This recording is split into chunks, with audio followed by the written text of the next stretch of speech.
बोलिए सद्गुरुदेव की जय।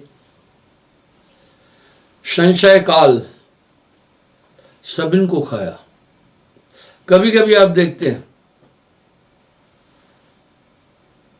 लोग कोई गलती करके, मारपीट करके, झगड़ा करके एक बात कहते हैं, गुस्सा आ गया था।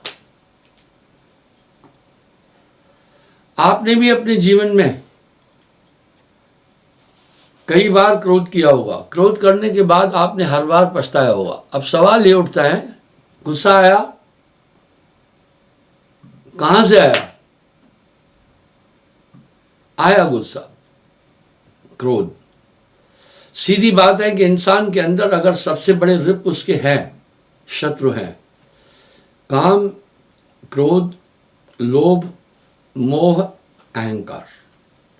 सीधी बात यह है, ये पांचों दिखते नहीं हैं।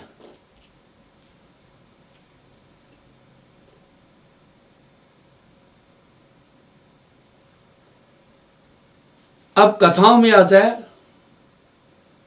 कामदेव पहुंप बाण रुद्र है मारा। शिवजी को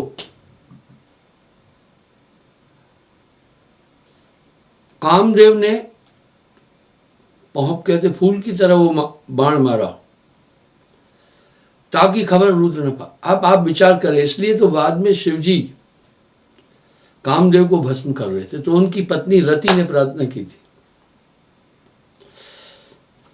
जैसे किसी इंसान के अंदर ये एक स्थिति है, प्रेतात्माएं समाती है, किसी को भी नहीं दिखी और उसके व्यक्तित्व को दबा देती है। इसी तरह वो अपना व्यक्तित्व भूल जाता है और जो चाहती है प्रेतात्मा उससे वो कराती है। लेकिन देखे हुए बहुत बैठे हुए लोग उस प्रेतात्मा को नहीं देख पाए। मैंने कुछ दिन पहले ब्रिटेन का एक हवाला दिया था। ब्रिटेन आर्मी में मेजर साहब था, उसकी पत्नी अक्सर एक शिकायत करती थी कि एक प्रेतात्मा मेरे साथ नींद में आकर गलत करता है, वो खूंखार है बहुत। उसके पति ने कहा, ये तुम्हारा मन का वहम है शायद, क्योंकि कुछ विद्ध लोग पढ़े लिखे इन चीजों को कम मानते हैं, पर क्या इनका अस्तित्व है? अस्तित्व है। उस स्त्री ने अपने पति को फिर एक दिन कहा, अमावस्या की रात, आज वो रात 12 बजे के बाद मेरे पास आएगा, मुझे कहा है तुम्हें ले जाऊंगा, इसलिए मुझे भय लग रहा है, आज आप कहीं नहीं जाओ। पर एक कहावत है, घायल की गति घायल जाने, क्या जाने वेद विचारा। जिसको पीड़ा है वो पीड़ा को वो खुद समझता है, वो पीड़ा बाकी आदमी नहीं पढ़ पाता है उतनी। अपने पति को रोका, आज कहीं नहीं जाओ, मुझे भय लग रहा है। पति पत्नी का परस्पर प्रेम भी बड़ा गहन था। बंधुओं, पति ने कहा, अच्छा मैं कहीं नहीं जाता हूं, तुम नहीं घबराओ, तुम्हारे पास बैठा रहूंगा, कोई नहीं है। अपने अंदर से तुम ये विचार निकाल लो। स्त्री भयाकुल होकर लेटी हुई थी, पति बिस्तर पर उसके साथ बैठा हुआ था, उसको ढाढ़स और उत्साह दे रहा था, कोई नहीं है। ठीक 12 बजे वो चौकी भयभीत हुई, बोला दरवाजा खुला, वो आ गया है। पति ने कहा, हे प्रिय, दरवाजा तो बंद है। बोला, उसके चेहरे पर एक व्यंग्यात्मक मुस्कान है और बहुत खतरनाक दृष्टि से मुझे देख रहा है, मुझे इससे बचाओ। वो भय से कांपने लगी।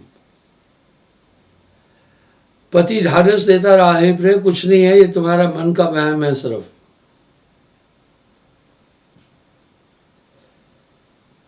फिर उसने कहा अपने पति को, अब मेरे पेट पर बैठ गया है वो,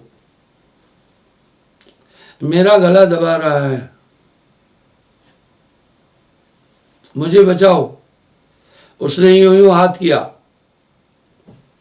बोला कोई नहीं है। बोला अभी मुझे श्वास लेने में दिक्कत हो रही है, इसने मेरा गला पकड़ा है, ये मुझे मार देगा। बस अगले ही पल उसके मुंह से उल्टी हुई खून की और उसने शरीर छोड़ दिया। बाद में वो मेजर साहब दुनिया को चिल्ला चिल्ला कर बोला, अरे भाई ये प्रेत आत्माएं हैं, इनका अस्तित्व है। जो जो मेरी पत्नी कह रही थी वो सभी घटनाएं घटित हुई। कहने का ये मतलब है वो दिखा नहीं। अब यहां साहब भी क्या कर रहे हैं, मन को कोई देख ना पाए,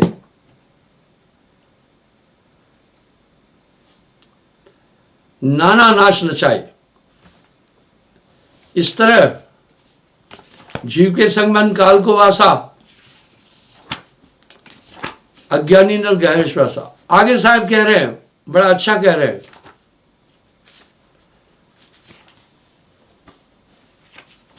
मन को कोई देख ना पाए, नाना नाच नचाए। जो कोई कहे मैं मन को देखा, बाकी रूप न रेखा, पलक पलक में वो दिखलाए जो सपने नहीं देखा। इस तरह वो बैठकर हर एक की खोपड़ी पर खड़ा होकर काम करा रहा है और जो चाहे इंसान से कराता है। अब एक ऐसे तथ्य को इंसान नजरअंदाज कर रहा है, आप विचार तो करें। यानी पता भी चलता है, बड़े बड़े तपी साधक जोगी इसको नहीं समझ पाए, पर हैं। इसका साहब ने बड़ा सुंदर निरूपण किया है। कह रहे मन को कोई देख न पाए, नाना नाश नचाए। जो कोई कहे मैं मन को देखा, इसकी रूप न रेखा, पलक पलक में वो दिखलाए जो सपने नहीं देखा। संतो मन का करो विवेका। तो बंधुओं, ये दिख नहीं रहा है, अंदर बैठा हुआ पूरा पूरा काम कर रहा है। स्त्री बहुत बोलती रही अपने पति को, पति ने भी भरोसा नहीं किया और वो प्रेत आत्मा आकर के उसको अपने साथ ले गई। मैंने एक बात बोली है, मैंने अपने जीवन में अनेकों बार प्रेत आत्माएं देखी है। जब मैं ये कहूंगा तो दुनिया कहेगी झूठ बोल रहे हैं।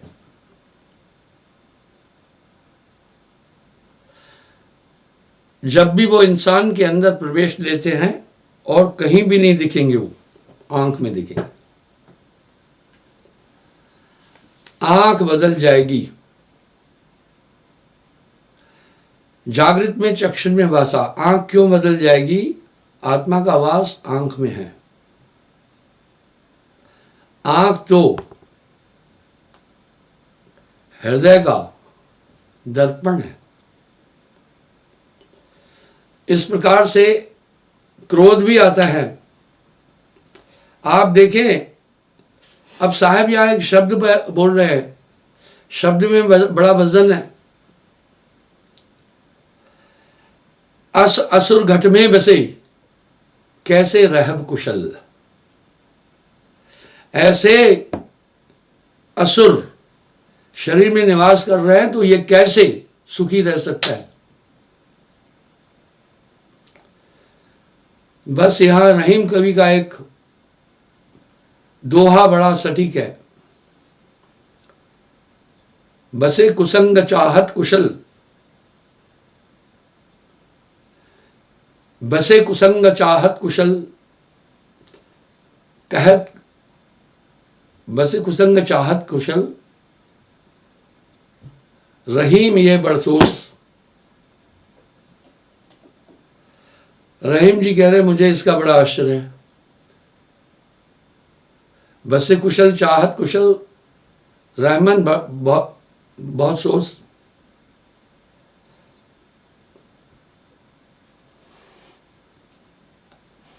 यानी ऐसे खराब तत्वों के रहते हुए, विधिवंश ताकतों के रहते हुए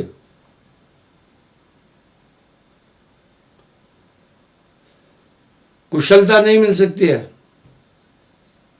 वैसे कुसंग चाहत कुशल कहे रहीम बड़सोस, बुरा आश्रय है ये।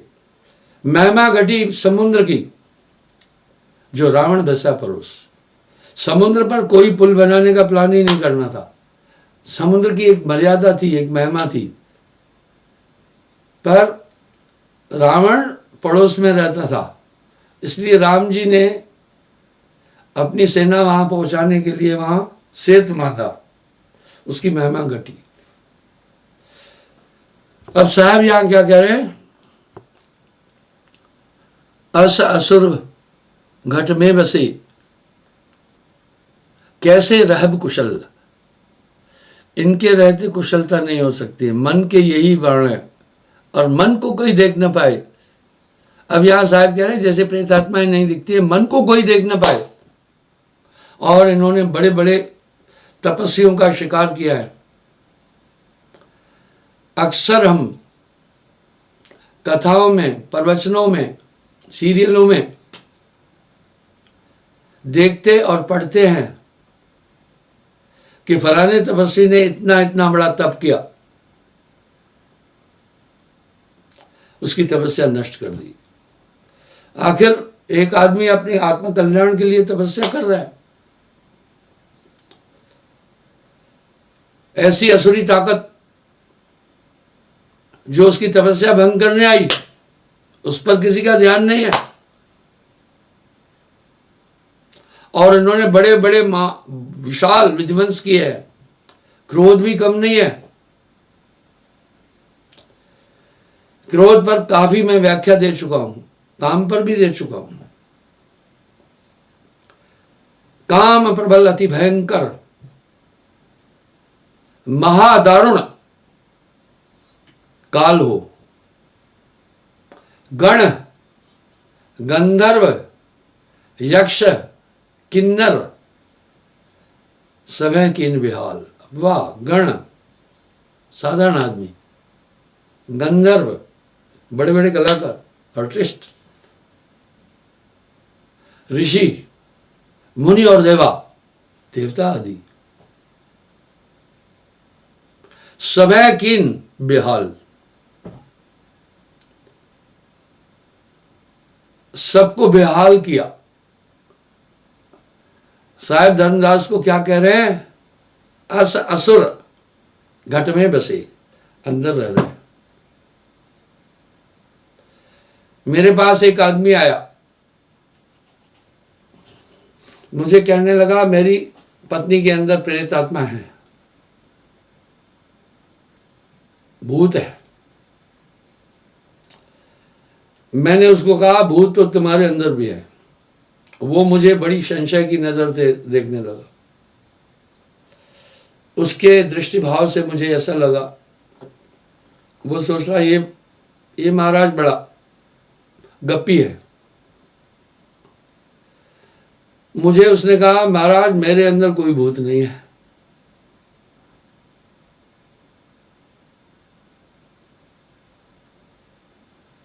साहब खुद कह रहे 14 भूत बसे या तन में।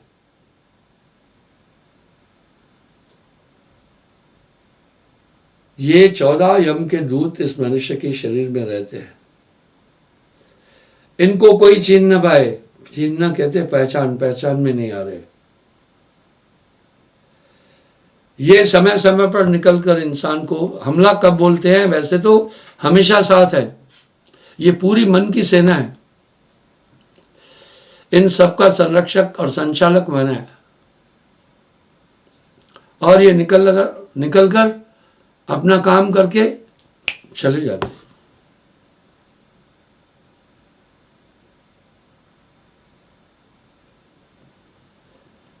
ये निकलकर अपना काम करके चले जाते हैं।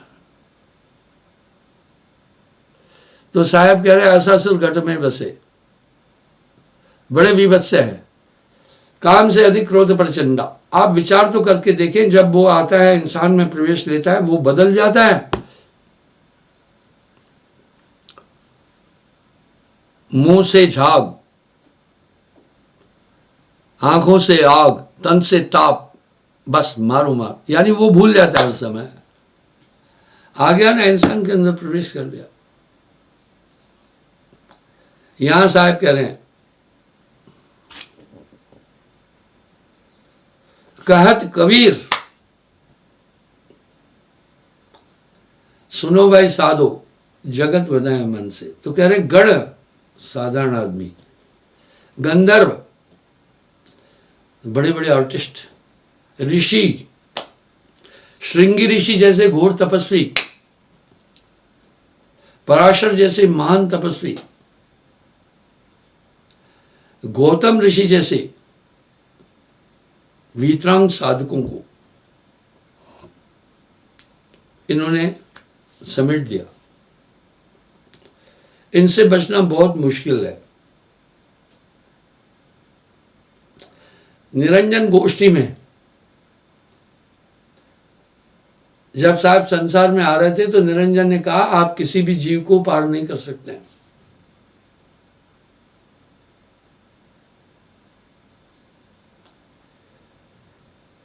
सभी मेरे बंधन में है। वाह। तो साहब क्या कह रहे हैं, बहुबंधन ते बांधिया,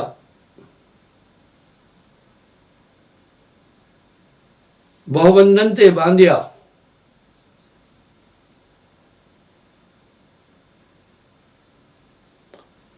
एक बेचारा जीव,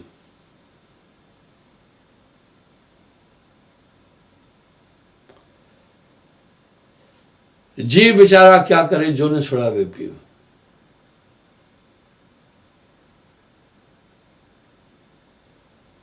ये आत्मा बहुत से बंधनों से बंधी हुई है।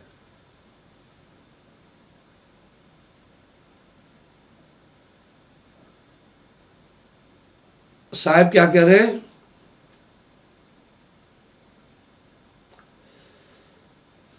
जीव बेचारा क्या करे जो न छुड़ावे पियो।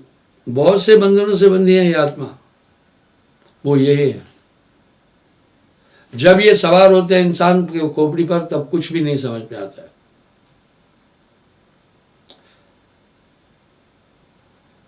मैंने जय और विजय का प्रमाण दिया। वो स्वर्ग के द्वारपाल थे। जब सनकादि जा रहे थे तो उन्हें थोड़ा कहा कि अभी हरि की इच्छा आज्ञा है, अभी थोड़ा रुको। पौड़ी पर जब रोका, उनको क्रोध आया। देखो, क्रोध में उन्होंने उनको श्राप दिया,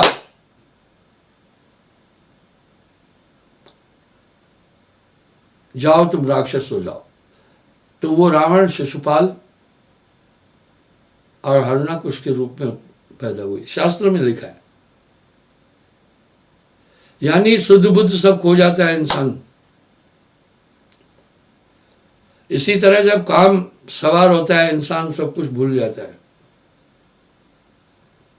आप विचार करें,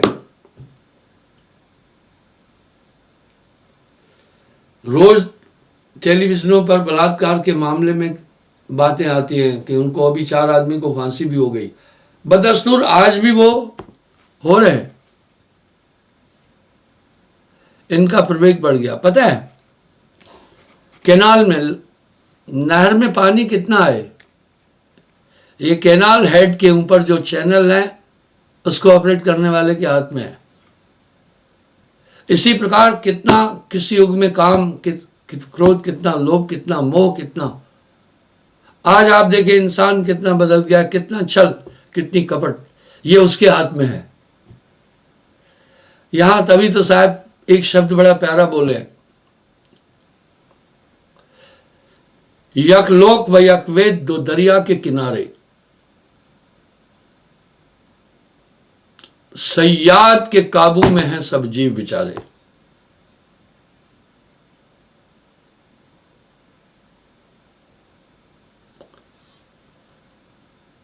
समस्त जीव एक शैतानी ताकत के हाथ में बंधे हैं। वो जब भी चाहता है हमला करता है और उसको कोई देख नहीं पा रहा है। यहां साहब निरंजन गोष्ठी में भी निरंजन ने ये बात कही, कहा है ज्ञानी, अगर आप संसार में जाएंगे आपके हाथ कुछ नहीं लगेगा, तुम्हारे नियम पर कोई मैं चलने नहीं दूंगा।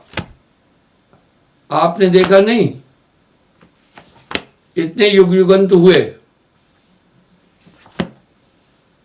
पुरुष जीव एक न पेखा, किसी को मैंने आने नहीं दिया। मेरी सेना के सुप्रसालार बहुत ताकतवर है।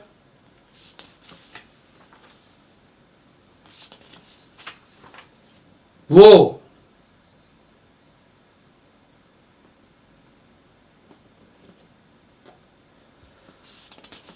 सबको पकड़ेंगे।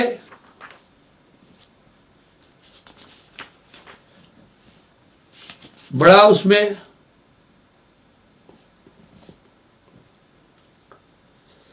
जग के मां की नम वासा, पशु पक्षी जल थल में आशा। 360 पेठम लाई, तामे सकल जीव अर जाई। ता पर काम क्रोध हम डारी,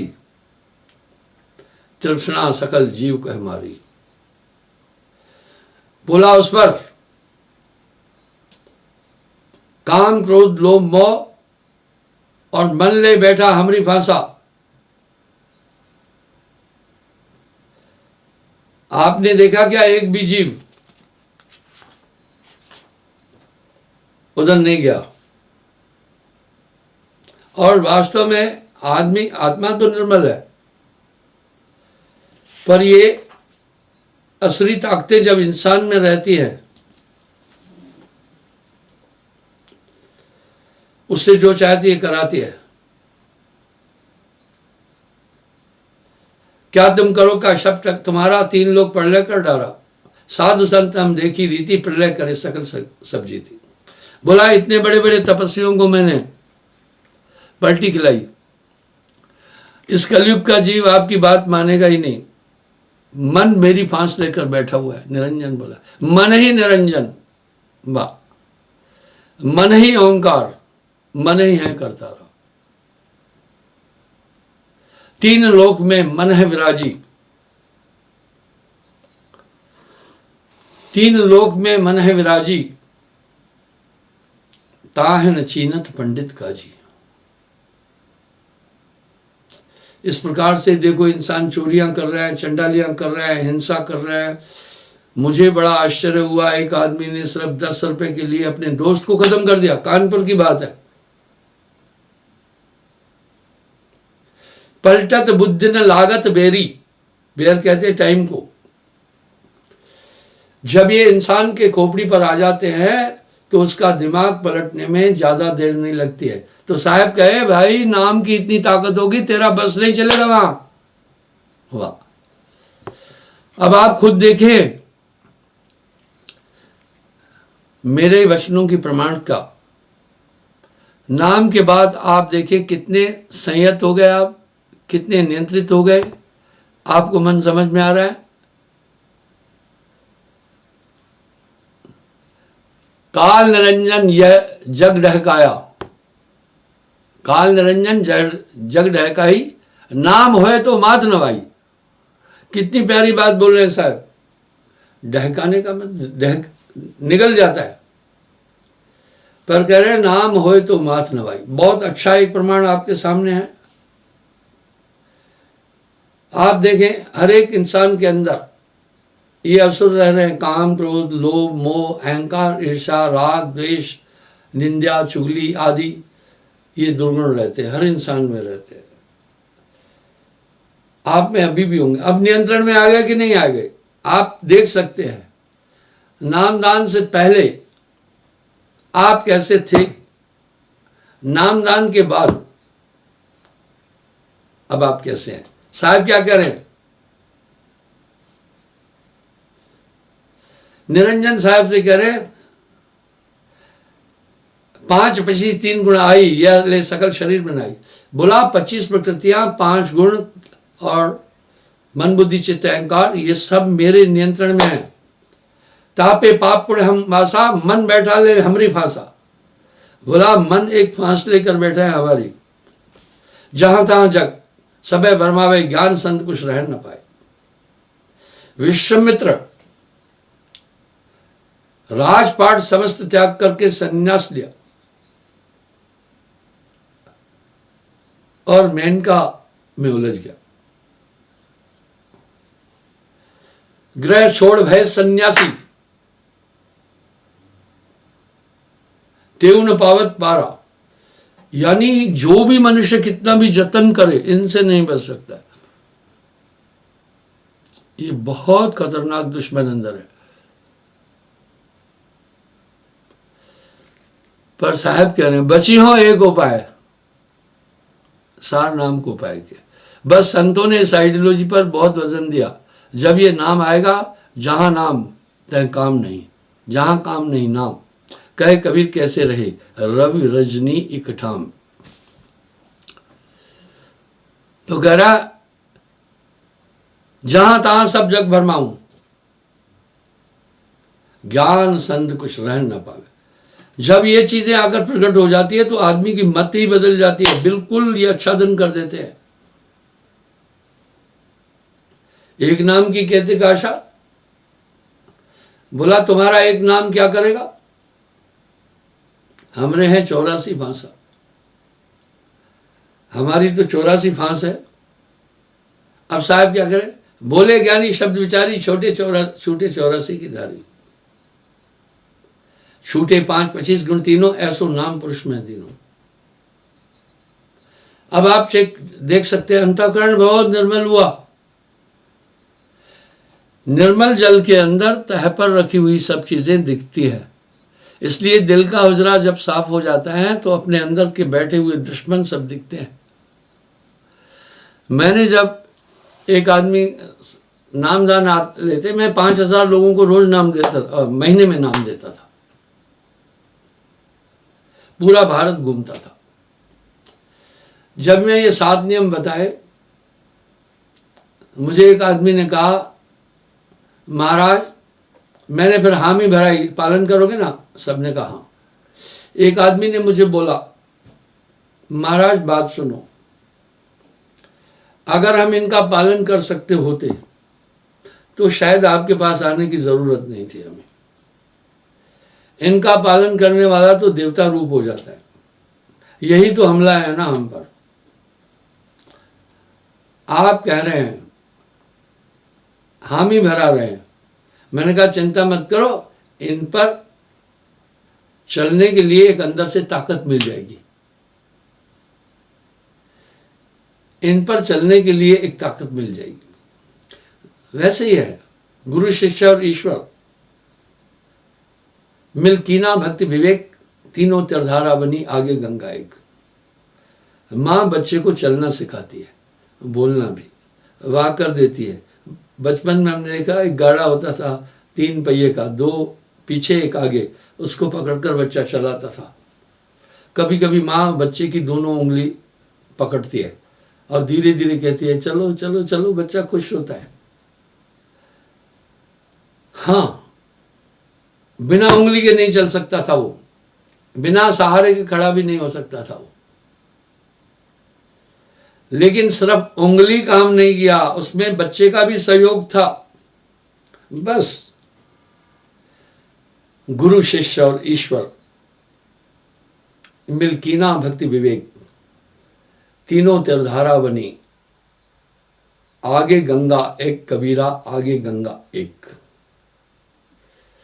सहयोग आपका भी चाहिए। तो साहब आगे क्या कह रहे हैं पता है? छूटे 5 25 गुण तीनी। जब ये नाम की ताकत आ जाएगी तो ये तेरे बंधन से छूटेगा। आप अभी देख सकते हैं अपने में और दुनिया के लोगों में, आप एक जमीन आसमान का अंतर पा रहे होंगे, एक बहुत बड़ा अंतर अनुभव कर रहे होंगे। उसको छोड़िए औरों को, अगर अपने अतीत की तरफ आप झांकेंगे तो जो आपका नामदान से पहले वाला स्वरूप था, ये था, इसमें रात दिन का अंतर मिलेगा। तो साहब कह रहे हैं छूटे 5-25 गुण तीन ही। जब ये तीनों गुण आते हैं बुद्धि भी वैसी हो जाती है। जब रजगुण आ जाएगा आदमी रजोवृत्ति में आएगा, तम गुण आ जाएगा बेवकूफ बन जाएगा उस समय, सतोगुण आएगा तो थोड़ा सा ठीक हो जाएगा। ये सब बारी बारी आते रहते हैं इंसान के अंदर, पता ही नहीं चलता है। मन के संकल्प भी उठते रहते हैं। बस ये काया है समृद्ध केरी, काया की गत काहो ने हेरी। अच्छा, इस काया की गत कोई नहीं समझ रहा है। क्यों नहीं समझ रहा है?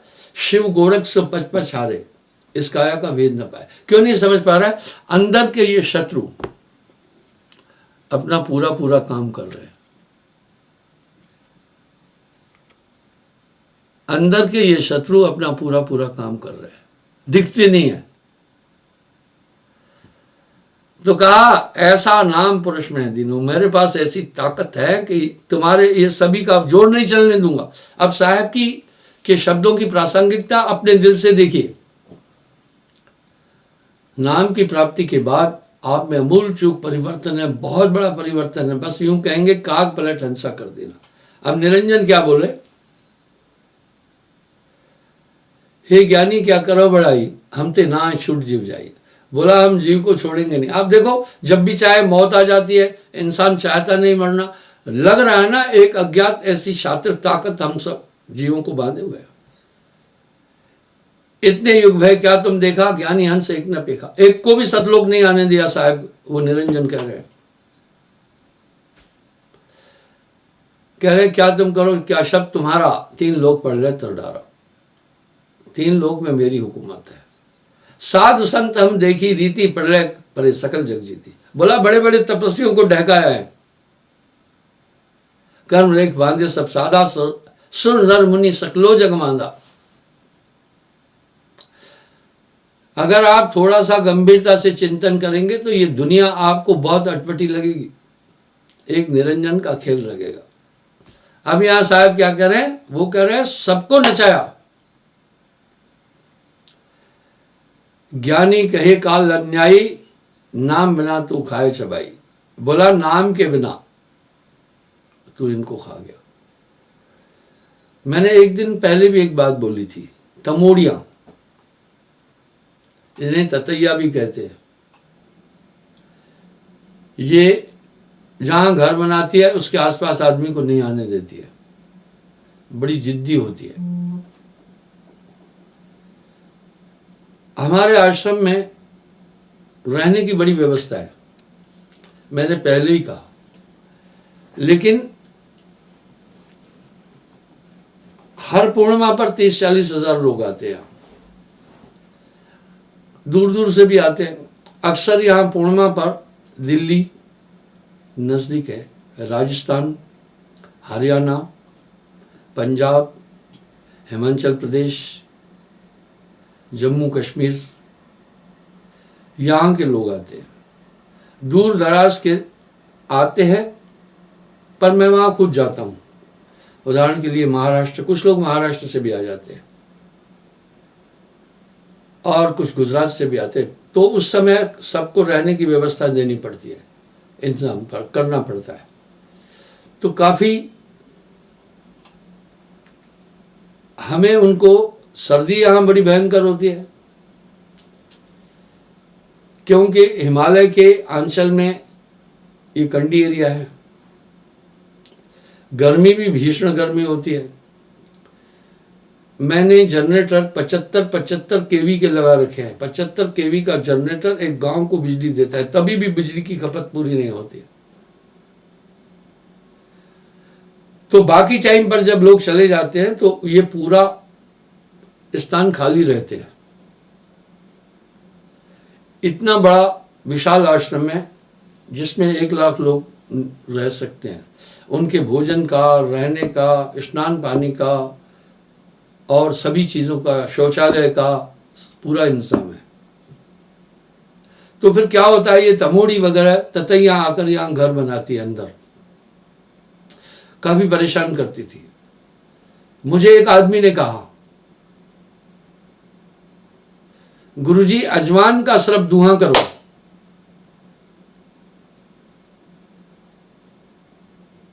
ये भूल कर नहीं आएगी। आप मानेंगे खाली जगहों पर हिता रहत पशु पक्षी जाना, वो अपना बहुत बड़ा अंडे दे करके बहुत बड़ा गुच्छा तमोड़िया ही तमोड़िया हो जाती थी, बहुत ज्यादा परेशान करती थी। मेरे एक आदमी को उसने जब अजवान का धुआं किया, बहुत तमोड़ियां वहीं मर गई। ओ, मैंने कहा ये क्या? उस आदमी से पूछा, बोला गुरुजी पास नहीं रखना है कि उसी समय मर जाएगी। क्या चीज थी उसमें अजवान के धुएं में? बोला दूर से दिखाओ ये उड़ जाएगी फिर। पर एक बात बताता हूं,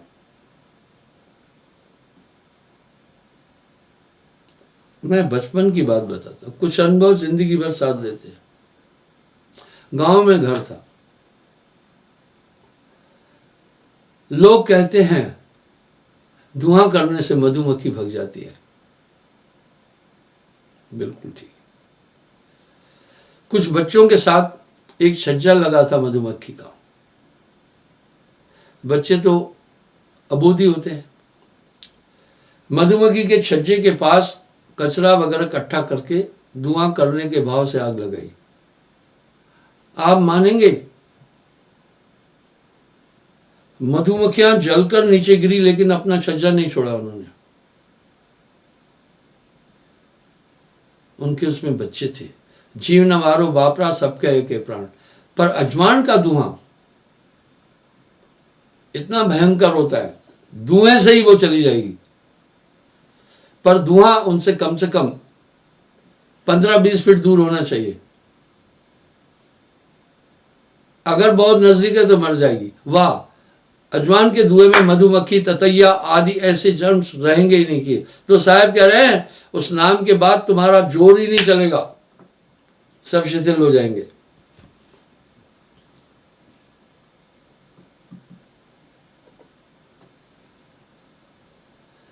अब तुम कैसे खइयो बंटवारा, पुरुष शब्द दीनो टकसारा।